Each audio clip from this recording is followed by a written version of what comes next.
I'm Rick Harsch, and this is my master class in fiction.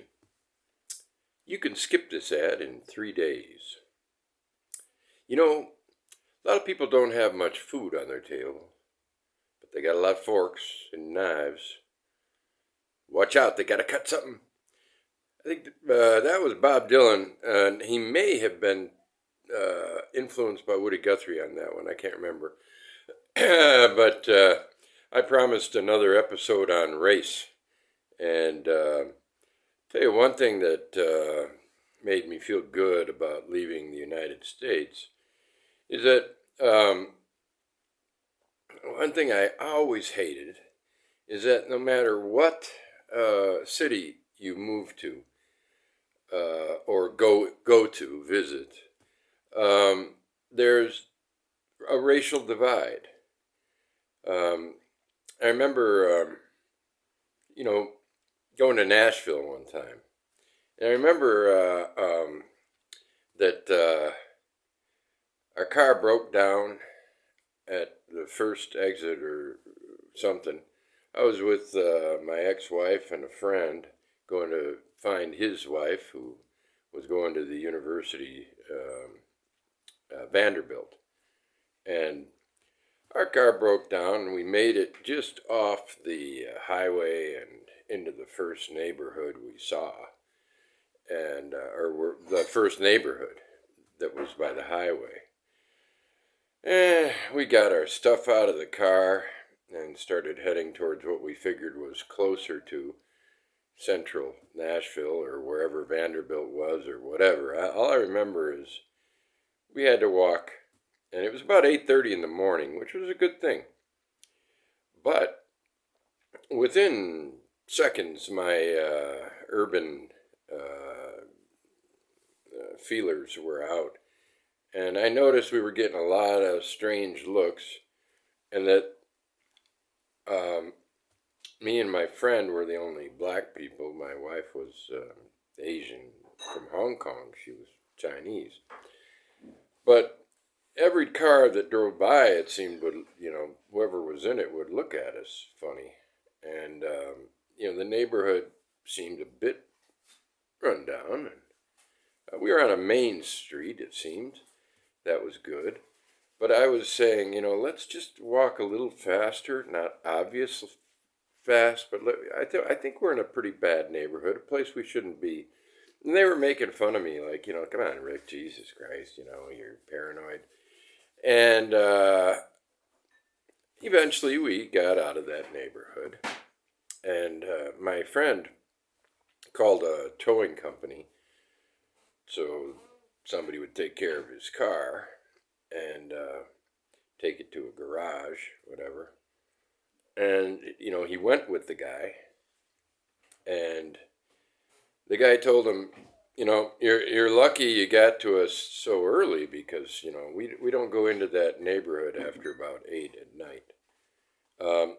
It was the worst, if not one of the worst, but I think the worst neighborhood in Nashville.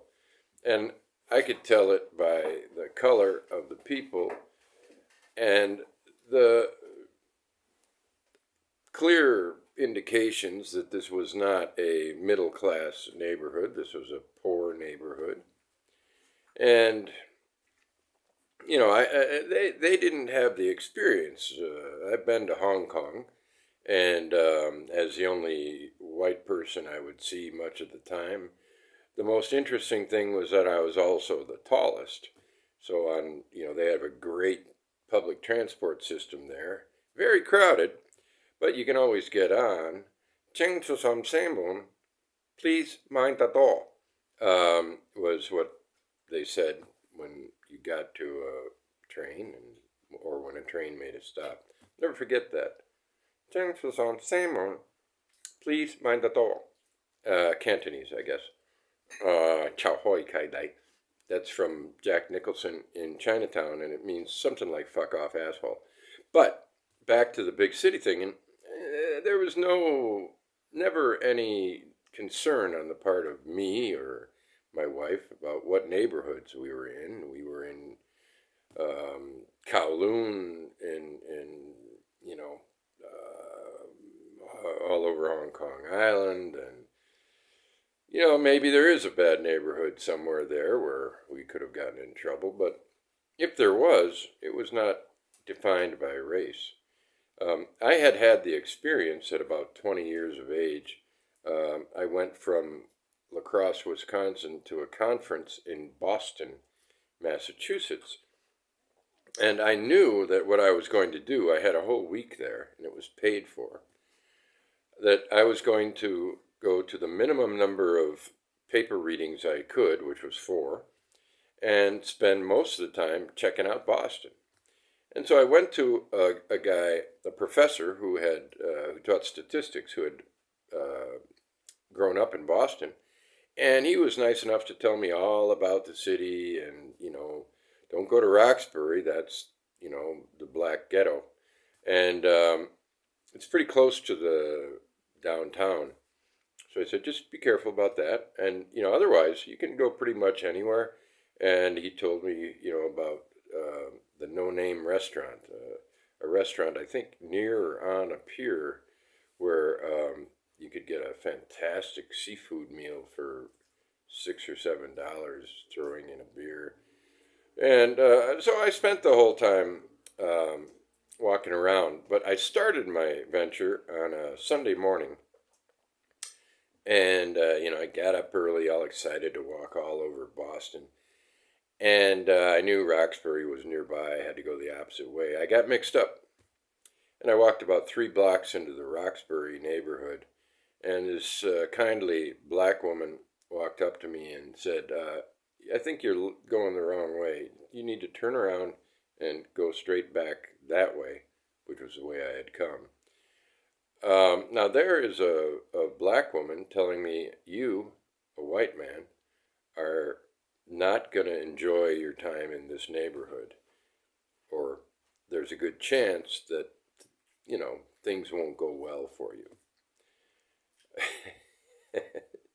So, that taught me what I always knew anyway about Chicago, where I'd been very many times and had known that you don't go to the south side, the west side, and, you can get to Sox Park, which is sort of on the south side, although, at that point, there are different ghettos. There's even a white neighborhood near Comiskey Park, which is safe, as long as you're in the neighborhood. But you take an L train and you're fine. You just make sure you get off at Sox Park. I also was in Kansas City one time with a macho human being who had to show me this jazz club, historical jazz club, which was in a black neighborhood. And the problem with the whole deal was we weren't going to go in, we weren't going to see a band, and so all we were going to do was see a building of no great beauty or anything, just one famous one. I would have been fine with a picture, but he insisted we go there. Now in Kansas City, if I remember right, the black ghetto that was actually in is on the west side, no, the east side of the city. And there are these main roads you take if you're going to go through the black ghetto. There's like 4-lane highways, and you're safe, on these 4-lane highways. And so we took a 4-lane highway, took one turn, and we were at this place. Well, then he decides, we were in a red sports car, and we had a woman with us, and the top was down, and he decides he's going to just take us through the neighborhood. And what happened was that people just were staring at us at first, and then they started running at us and swearing, and I don't remember if they threw things, but I believe there was a bottle or two that crashed behind the car, because I said, Whitney, get us the fuck out of here. Whoops, I gave his name away. And the thing is, the problem with this whole scenario is that you don't get to talk to the people who live there. They don't get to find out that you're a cool dude. and you're a nice guy, and so on.